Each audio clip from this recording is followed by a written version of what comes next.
In this short video demonstration, I will be showing you how to plot material indices using Cambridge Engineering Selector, which is also known as Granta EduPack. Um, the software can be opened using by just simply typing Granta EduPack in your search bar.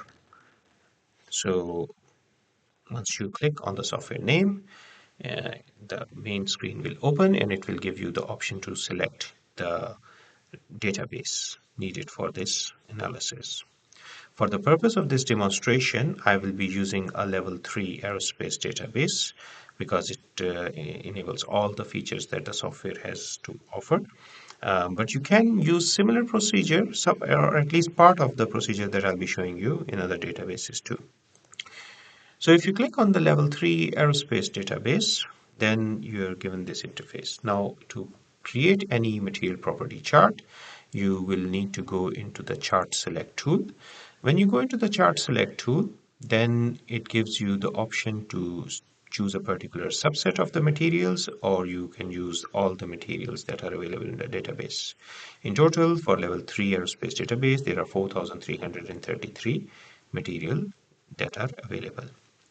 Now, for the purpose of this demonstration, I will focus on bulk materials only. So I'll click on bulk materials.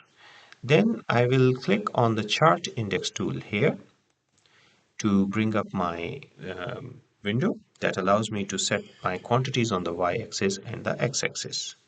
Now, since we are continuing with what we covered in the lecture session, the two indices that I want you to plot are essentially, the first one is sigma yield over rho, which is the index for axial rod, which is loaded,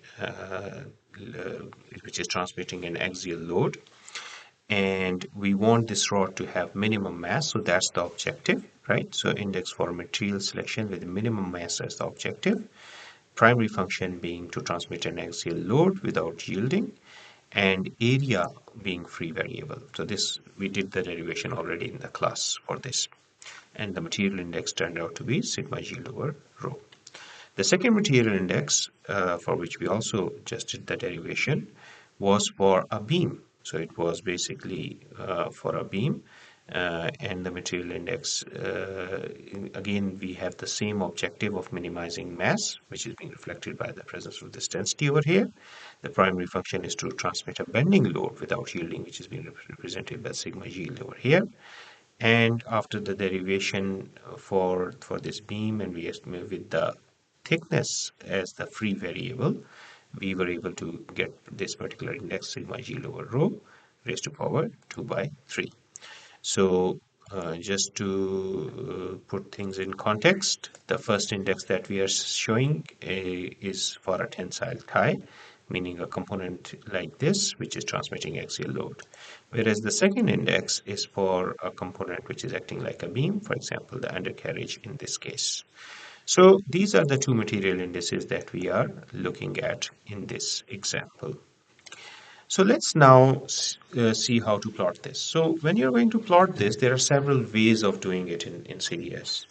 The first and most common way, if you're looking at these functions and trying to look into the different options of materials, is to plot the quantity on that you are interested in. So in this case, sigma yield and the density, both of these have the same two quantities.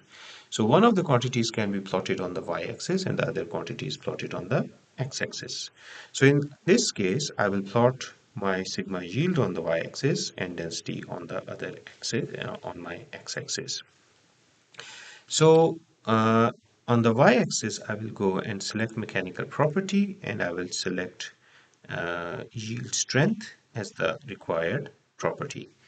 You can plot the graph in terms of other quantities for failure, like tensile strength or fatigue strength as well, if that is the design intent. However, at the moment, because we did the derivation in the class for yield strength, so I'm just going to use yield strength as the quantity.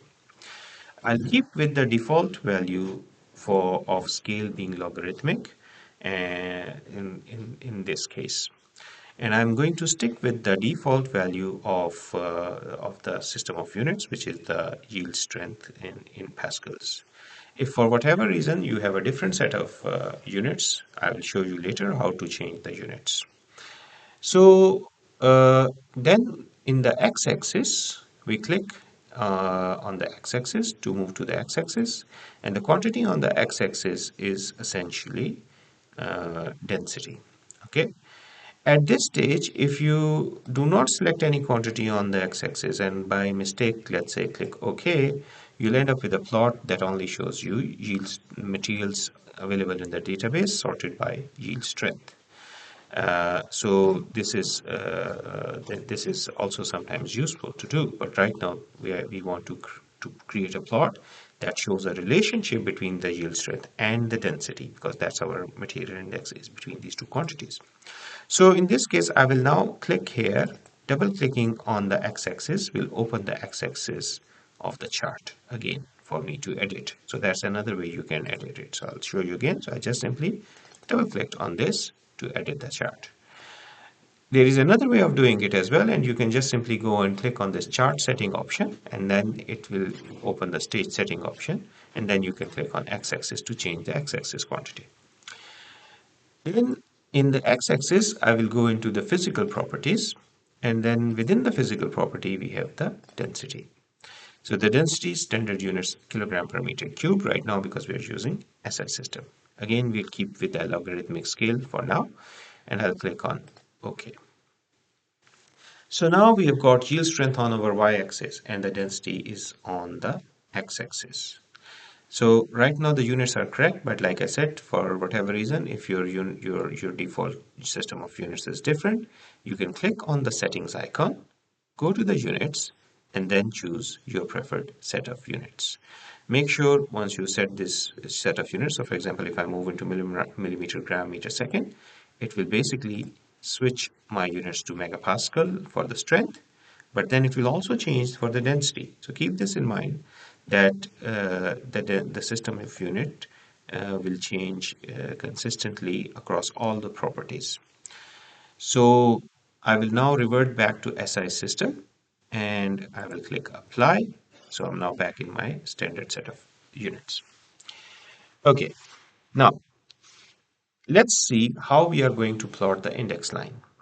So the index and display lines can be plotted to compare the different material options. And in this case, the quantity that we are trying to present. So why we use the term index line? Because you see, at the end of the day, this material index M1 is just simply showing the relationship between these two quantities. Now, one of them is on y-axis and the other one is on the x-axis. Now, if you think about it, if we right now, if we rearrange this equation, what the situation that we have is that the quantity on the y-axis is sigma y. It can be written in terms of the quantity on the x-axis. So if we rearrange this, this will become sigma y is m1 into rho.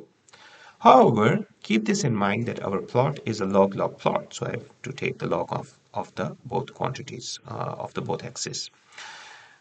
So log of sigma y is log of m1 into rho. And then if I open the log, then this becomes log of sigma y is log of m1 plus log of rho.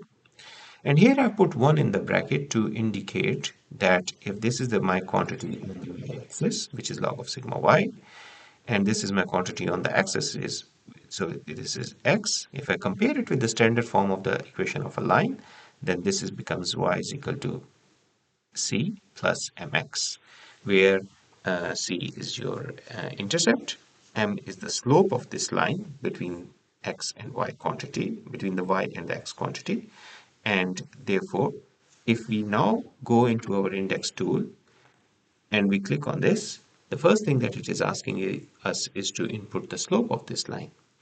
Now here at this, for this particular function, the slope is 1. So we can just simply click on 1 and then the line will appear. But before I click on the OK button, let me also show you here that it is giving me these 3 options for the objective. These 3 options represent different scenarios. So for example, in the current scenario, when we derive the index, when we derived this index, our objective was to minimize the mass.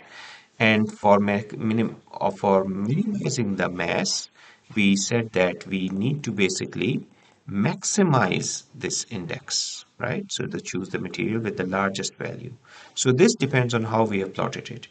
If, however, somebody had plotted the graph in terms of the quantity density over sigma yield, then he will have a inverse situation, and then he will basically choose the material with the smallest values. So in our case right now, it's the maximize that we will select. You can also use this to just simply show the index line for display purpose, and then it will not have any effect on the material selection. So let me click OK, but no line appears. So what you have to do is now click anywhere on the graph, and basically this then places the line on the graph. If you move the line low or high, basically you are eliminating certain choices, material choices. And in this particular case, because we want to maximize the index, so we really want to place it as high as possible, uh, as long as other constraints are being met. So based on this, essentially, this is now how we will plot our material index M1. Okay, what about material index M2? So in this particular case, if you go back and let's look into the equation for M2, the equation of, sorry, I have to go back here. The equation for M2 is sigma yield raised to power 2 by 3 over density. So in this case, the sigma yield raised to power 2 over 3, if we rewrite this equation, becomes sigma yield raised to power 2 over 3 is equal to M2 into rho, which is the density. Again, we take the log on both sides. And if we now expand the log, this becomes 2 by 3 log of sigma yield is equal to log of M2 plus log of rho. And then if we take this in on the other side so that the equation can be written in the standard form. So this becomes log of sigma yield is equal to 3 by 2 log of M2 plus 3 by 2 log of rho. And therefore, we can again compare it with the standard form of the index of a line, and we see that the quantity on the y-axis is still log of sigma yield, the quantity on the x-axis is log of sigma rho, and the slope in this case is 3 by 2. Now, the C again is the intercept. Right now, we don't have a target value for M2, but if we do have a target value for M2, we can actually determine that as well. But in general, what we are interested in is using these lines to carry out what-if analysis. And therefore, we typically do not necessarily always need the value of this intercept. Rather, we can keep on moving up and this line up and higher or lower, depending on our need to carry out the what-if analysis. So basically, we will now again plot another index line, and this time the slope will be 2 by 3 as we sorry, not 2 by 3, 3 by 2 as we indicated here, right? So this will be 3 by 2. Again, in this case, when we were driving the index, this was in the maximization form. So we'll click on this and okay, so this in this particular box, it wants the value to be entered, I believe, in a fraction. So that's why uh, I need to convert this into fraction, not in the fraction, sorry, in the decimal. So I will convert the 3 by 2 in decimal, which means that it is 1.5. So the slope is 1.5, and now if I click anywhere on the graph, this is the second line. And you can see here that this second line is now has a different slope, which basically what this is telling us. Now, if right now, because I've moved the other line up here, and if I can keep on moving this line, and you can see here again, we can eliminate different design choices. So what these lines are actually telling us is that if the primary function of an object was to act like a axial tie, which was, an example application was shown here, in the form of this tie, right? Then the material choices are being governed by the slope of this line over here, which has a slope of 1. Okay? And if it is acting as a beam, then the material choices are being governed by this line. Now, an important characteristic of this line is that any material from the point of view of the performance index has the same value that passes through this line. So whether, for example, you're looking at this option over here of, let's say, a particular steel, or whether you're looking at this option over here of some of these woods, they are basically performing similarly as far as the index is concerned. However, keep this in mind that you still need to input the minimum acceptable threshold value of, let's say, the yield strength, or the maximum acceptable value of the density. And on those requirements will come from your detail level design. At the embodiment level, because you still have a lot of room for manipulation. So, for example, if the area is the free variable, so by changing the area, the requirement of the yield strength can, you can keep on changing that. However, from a practical point of view, you will always change that within a particular window. That means that, for example, in case of this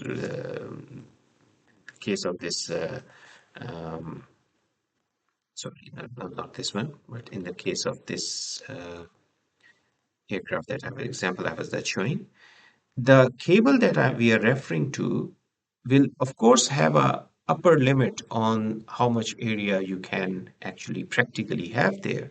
Therefore, you can't really move this anywhere, but you will be able to move it within a certain acceptable range. On the other side, similarly for the wing itself, based on the aero profile of the wing itself, you can also will have certain limit in which you can move this line. Okay. Now, how to determine those limits are, of course, you can use your standard knowledge of strength of materials as well as the formulas that you have learned in machine design to determine some of those limits at the detail level. And then you can carry out a more detailed material selection. But because the purpose of this demonstration was to only show you how to plot the material indices. So I'm not going to go in that discussion right now. Rather, we'll cover them in a more detailed example in your lab tutorial. So thank you very much for your attention. I hope this makes it a bit clear. There are many other ways of plotting these material indices, okay, as well. And before I sign off, let me show you another way of plotting the material index without explicitly showing the relationship in a graph like this. Rather than we can use the equation feature in CES. So what I will now do is I'll go onto the chart index tool and I'll create a new graph. And here now on the y-axis, I can actually go into the advanced feature and I can actually type the equation that I want. So for example, in the first case, our equation was the yield strength, which is the mechanical property over here. Okay, so it was the yield strength. I double click on this, divide it by, so I can either use my keyboard, I can use this button over here to say divide it by the density, which is the physical property.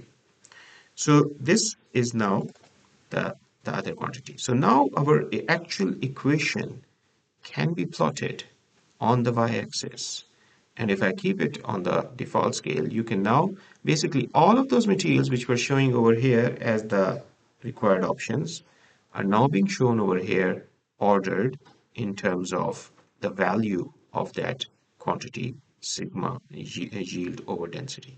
In many applications, what you'll see later on that it's very useful to actually plot things directly in the form of equations. For example, if you have two different material indices that you're trying to compare for a particular object, you may want to put one material index on the x-axis and y-axis and the other material index property on the x-axis. So I can actually go and plot my other material index, in this case again, by using the advanced feature directly. I can say the mechanical property, which is the yield strength, but it was yield strength raised to power 2/3.